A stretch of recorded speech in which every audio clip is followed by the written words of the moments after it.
Hello dear students.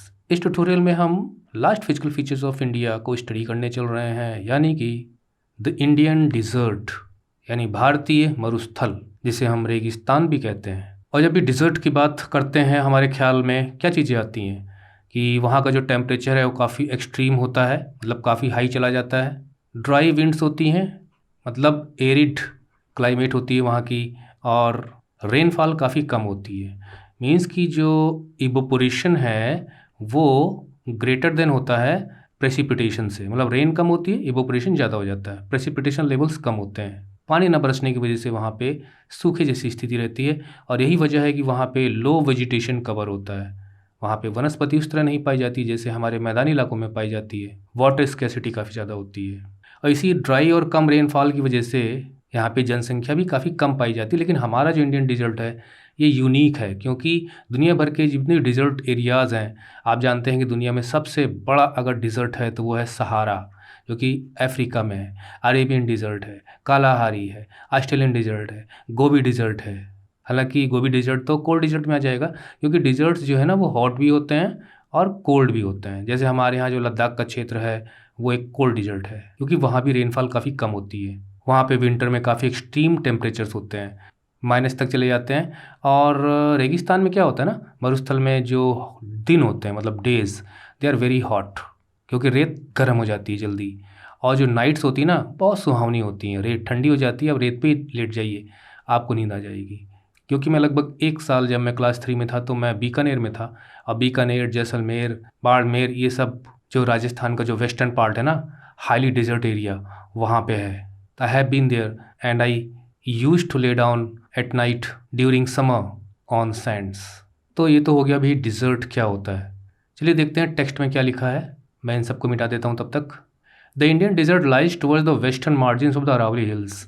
Geography अगर पढ़ रहे हो तो मैपिंग बहुत ज़्यादा ज़रूरी है, लोकेशंस पता होनी चाहिए, और मैं इस पर बहुत ध्यान देता हूँ।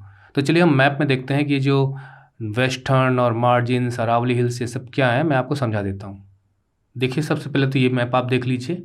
यहाँ पे जो डॉटेड रीजन नज़र आ रहा है ये है हमारा इंडियन डिजर्ट।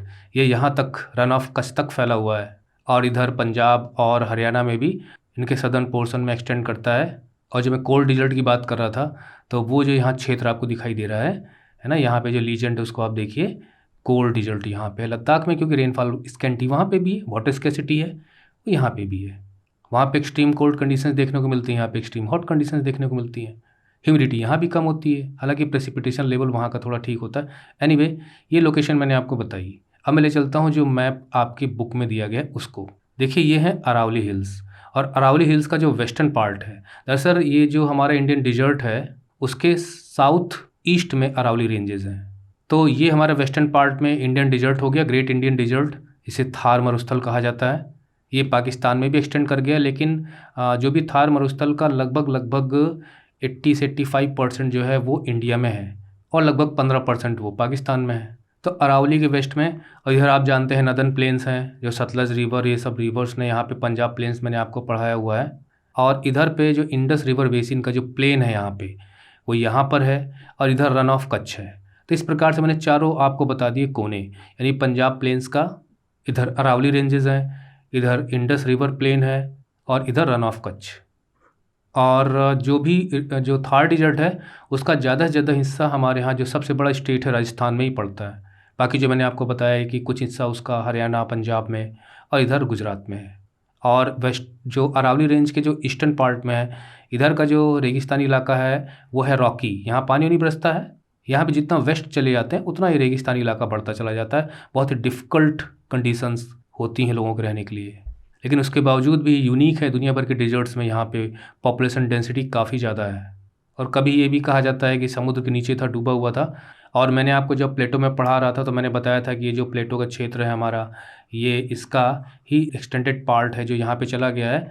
और इधर रेत ही रेत मिलती है, मतलब ये रॉकी पार्ट है, इधर रेतीला इलाका है। लेकिन अगर रेत हटाई जाए तो नीचे आपको यही मेटामॉर्फिक रॉक्स वगैरह और सेडिमेंट्री रॉक्स वगैरह आपको मिलेंगी।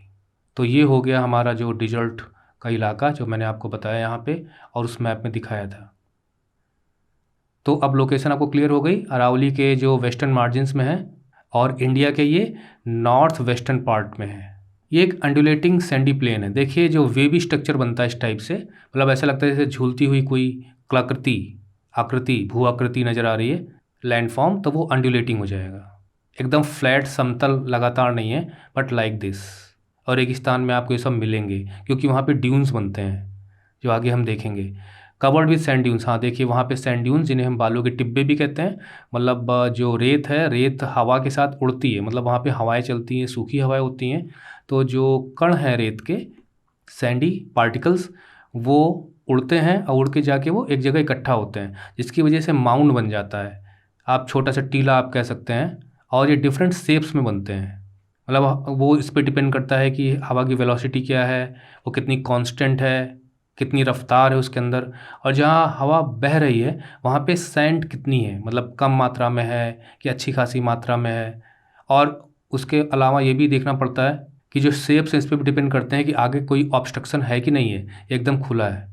तो इस तरह से सैंड ड्यून्स एक बहुत ही इंटरेस्टिंग फीचर होता है जो सैंडी प्लेन्स होते हैं रेगिस्तानी इलाके में। ये प्लेन इलाका है, मतलब it is not a hilly area, लेकिन हम इसे नदर्न प्लेन्स में शामिल नहीं कर सकते। इन ग्रेट इंडियन प्लेन की जब बात आएगी तो हम इसे भी शामिल कर सकते हैं। This region receives very low rainfall. Low rainfall is the core feature of desert areas. 150 mm पर ईयर, तो पूरे साल भर में बताइए 150 मिलीमीटर लगभग rain. It has arid climate, मतलब सूखा, जो वहाँ की जो जलवायु है वो सूखी है, मतलब हवा में नमी नहीं होती, ह्यूमिडिटी जो है वो नहीं होती है। लो वेजिटेशन जो मैंने आपको बता ही दिया। अब नदियों की बात करें तो स्ट्रीम्स जो है ना, नदियों की तो बात ही छोड़ दीजिए, स्ट्रीम्स हैं वो सीजनल हैं, मतलब रेनी सीजन में उनमें पानी भर जाता है तो बहना शुरू कर देती हैं।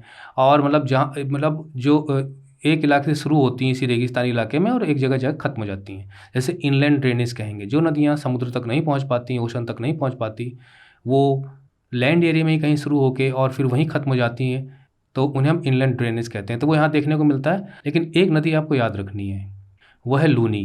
हालांकि ये भी सीजनल रिवर है, और सीजनल रिवर्स रेनी सीजन ख़त्म होने के बाद वो गायब हो जाती हैं, डिसअपियर इनटू सैंड, क्योंकि उनके पास इनफ वाटर नहीं होता कि वो सी तक पहुँच सकें। तो लूनी एक वहाँ की बड़ी नदी है, अरावली रेंज से निकलती है पुष्कर से, और उसके बाद वो जाके रन ऑफ कच्छ तक जाते जाते ख़त्म हो जाती है। अभी देखिए ये सैंडी प्लेन ही है।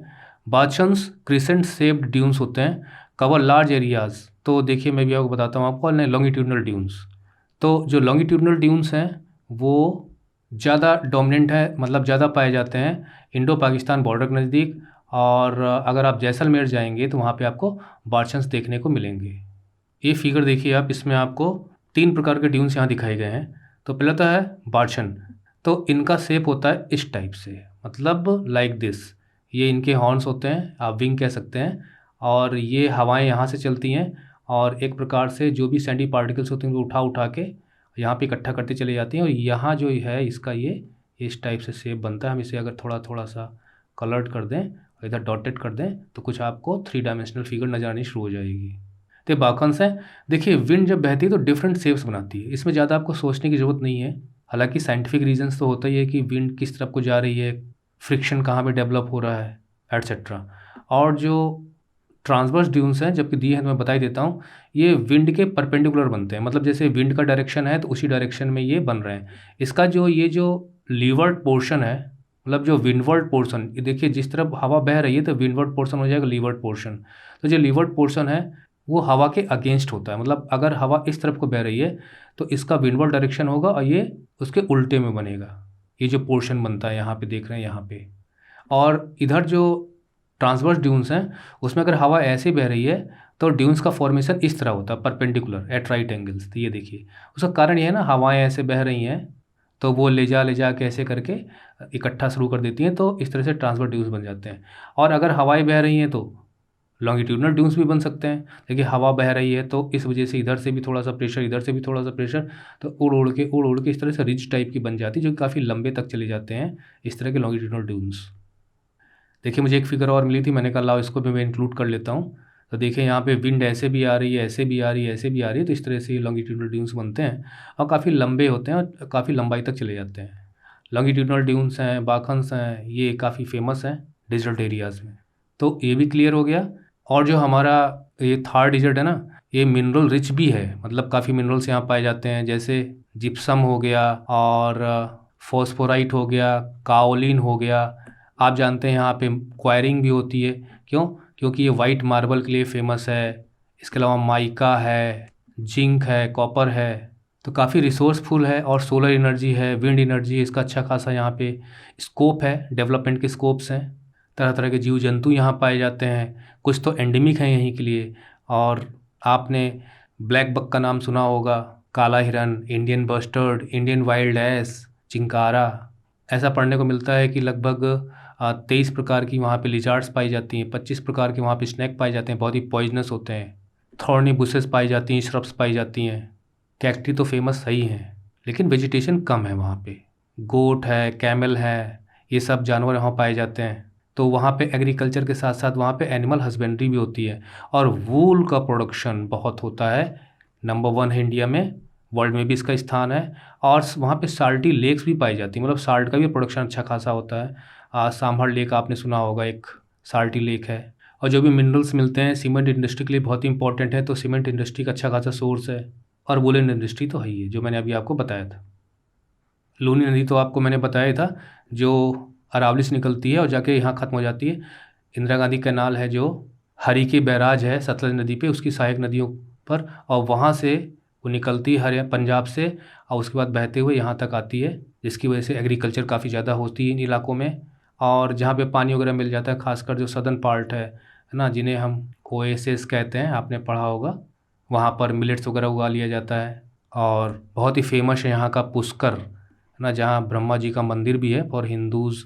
तो दिलवारा के टेम्पल जो है जैनों के लिए, और अजमेर शरीफ तो वैसे भी फेमस है फॉर मुस्लिम पीपल, सब लोग जाते हैं वहाँ पर। मुइनुद्दीन चिश्ती की दरगाह है, सूफी सेंट थे वो।